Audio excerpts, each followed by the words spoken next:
Updates. Good morning, Tobago.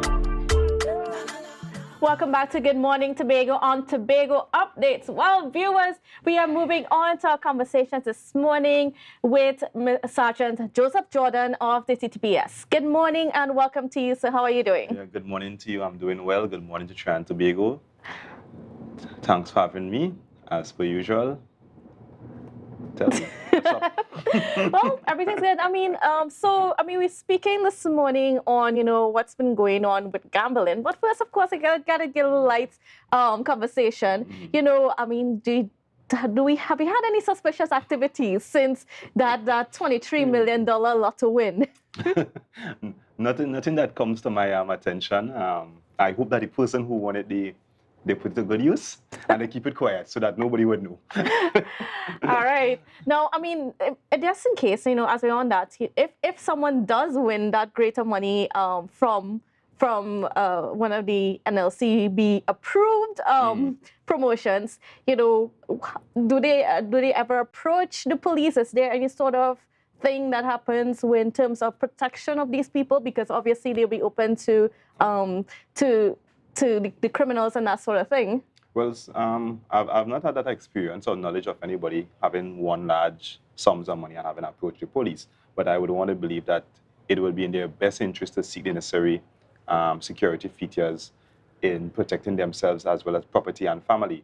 And I'm simply saying one of the safest things to do, if you were to win $23 million, you're trying to keep it hush-hush as much as possible because you don't want to make yourself a target. So at the end of the day, you need to put yourself, create some level of personal safety to avoid persons having to attack you or have any I would say, to draw attention to yourself. Certainly. But if that person have the need or think it's necessary, they can approach the police for the necessary security advice and protection that can be done.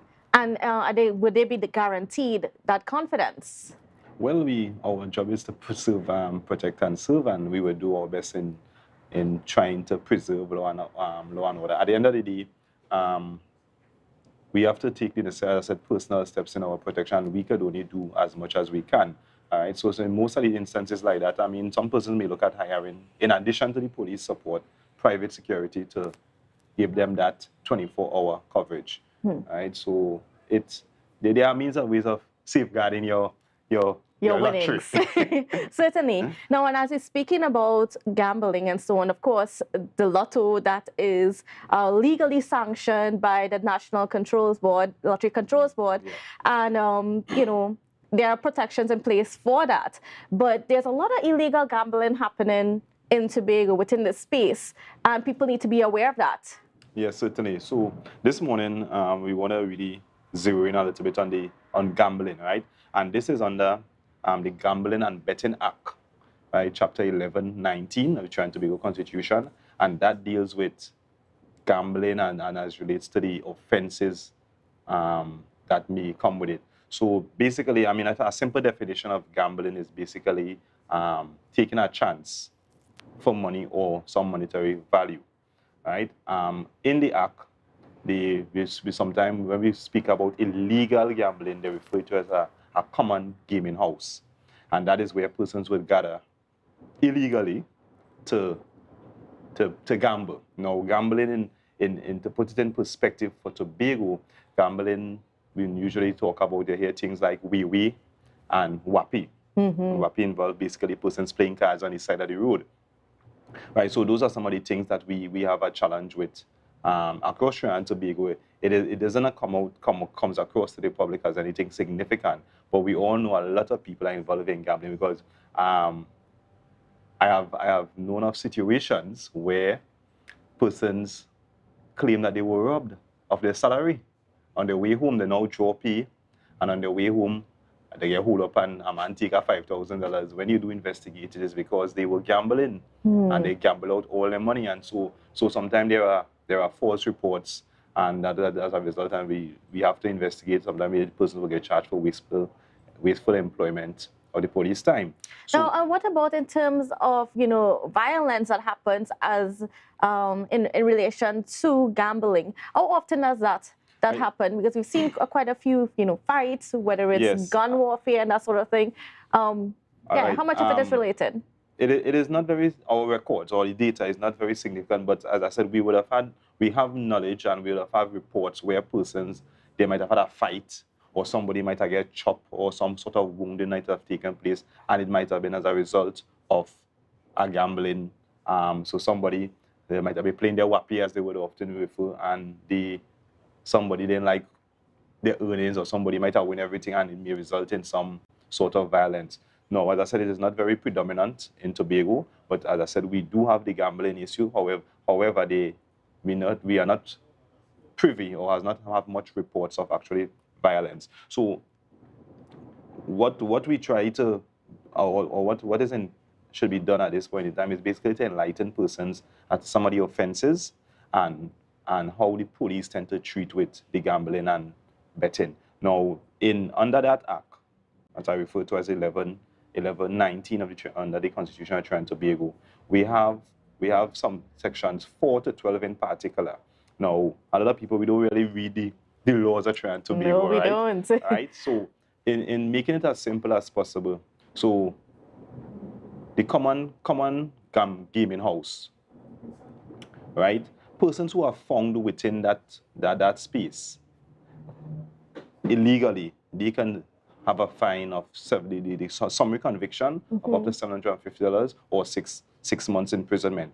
Now, persons who are operating these gambling homes or areas, they would find themselves having on a summary conviction of over $1,500 or 12 months imprisonment. So we talk about, so basically we make the connection between somebody who operates or own a gambling house or common gambling home as its gaming house, and then the persons who are participating. So they would attract a fine. Now, what we are used to in Tobago, and in most communities throughout Trinidad and Tobago, we have persons where we say gathering for gambling, and that's in a public place. So persons who may be found gambling in a public place, and I mean that is any open space. So there are some people communities know that people be gambling under some street lights in some streets. So those persons, if found and convicted on a summary charge, they will face a fine of over $750. All right.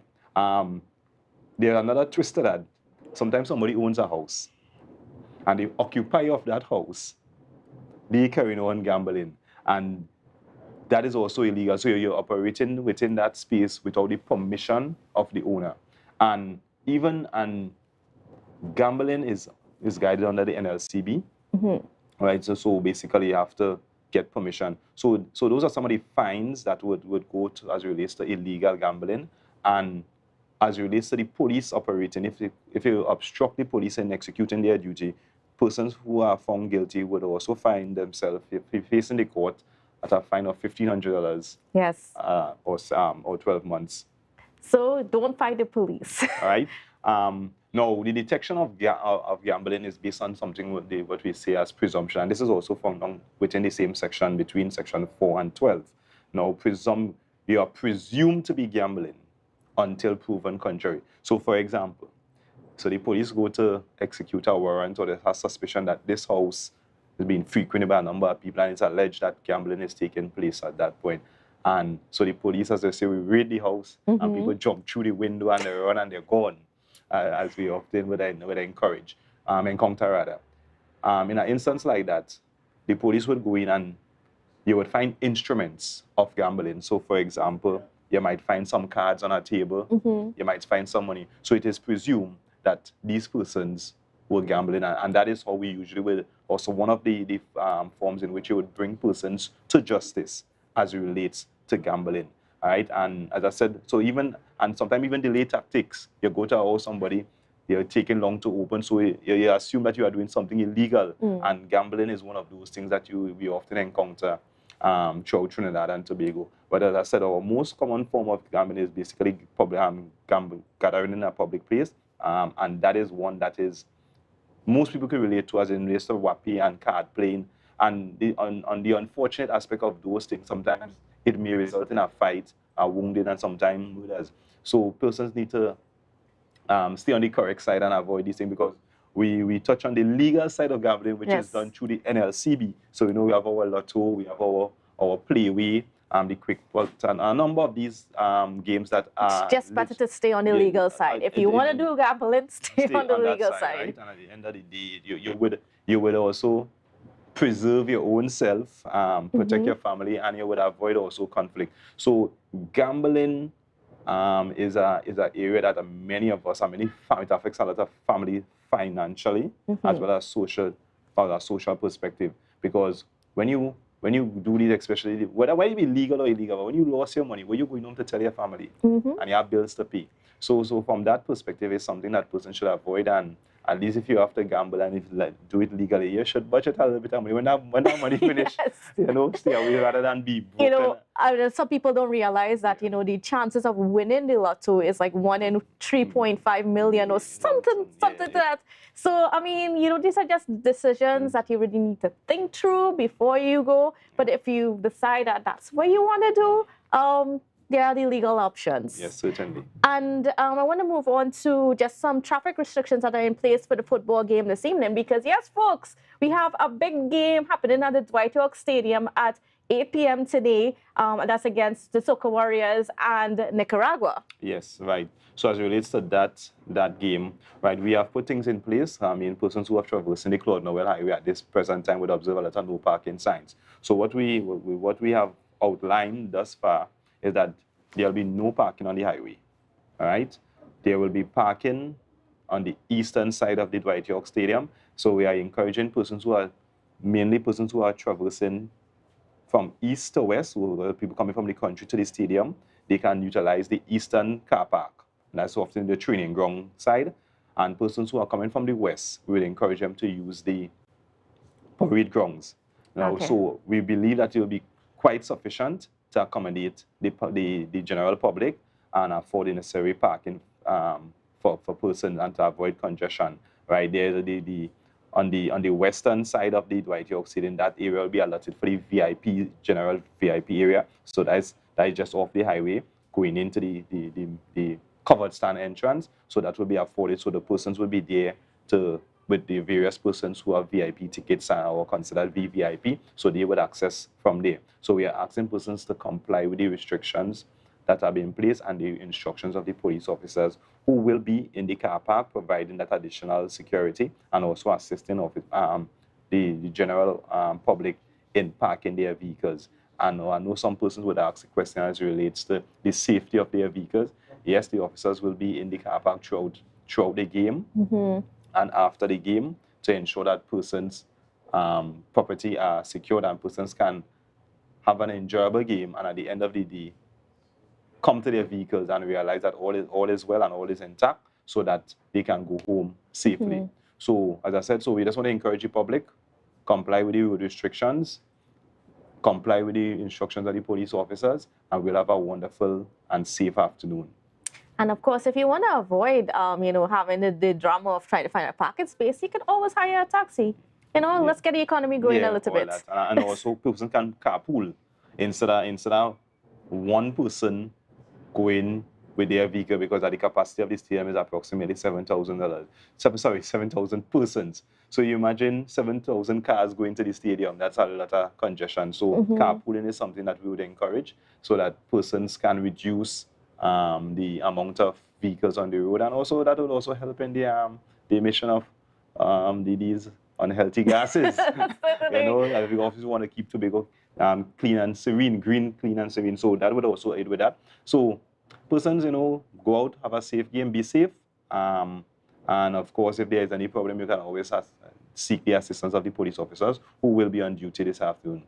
Now, would you also be checking vehicles for alcohol levels, for weapons, that sort of thing? Yes, we'll be doing our general policing. We'll be doing our patrols around the stadium and environs.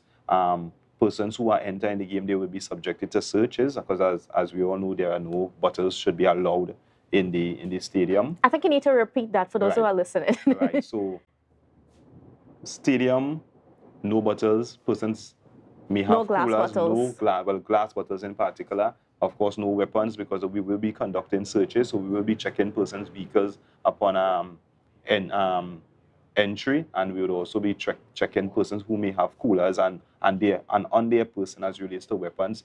an entrance at the Dwight York Stadium, both at the covered and uncovered stand. All right. So let's do the right thing because it's the right thing to do. Okay, great. And anything else that we need to know in relation to the game tomorrow? But it's I mean tonight. Sorry. Well, as I said, we would just be providing doing our part. I mean, Mm-hmm. we encourage persons to come out and support the game and do so in a safe way. All right, great. And I mean, we've had a couple of shooting incidents that happened over the weekend. It seems as though every weekend we're having some shooting events happening. How are things going in terms of making sure that we keep as much guns off the street as possible? All right. So as it relates to that, I mean, last week Tuesday in particular, we did have a shooting at the Idlewild, just on the outskirts of Scarborough, where a young person was shot. He's currently at hospital seeking medical attention. Yes, we are having some challenges with shootings that taking place. I mean, and also now we also had a police-involved shooting on Friday night. Yes. Where an outpatient of the psychiatric ward, he was in possession of a firearm, behaving in a disorderly manner, and the police had to act. And unfortunately, he was shot. However, he's under police guard at the hospital, so it was not a fatal police shooting. All right. Last week we also had some, not necessarily crime, but a fatal road traffic accident, right? And that's rather unfortunate, and we also want to extend condolences to the family in that instance. And now, were you guys able to identify the person who was driving the car that was hit? yeah, the investigations are going on. Yes, they were able to treat with that, so they are investigating that as we speak. So that person would be dealt with accordingly. All right. All right. And I mean, and in terms of that shooting that happened with some person from the psychiatric ward, because there were some concerns about whether or not there was excessive use of force by the police against them.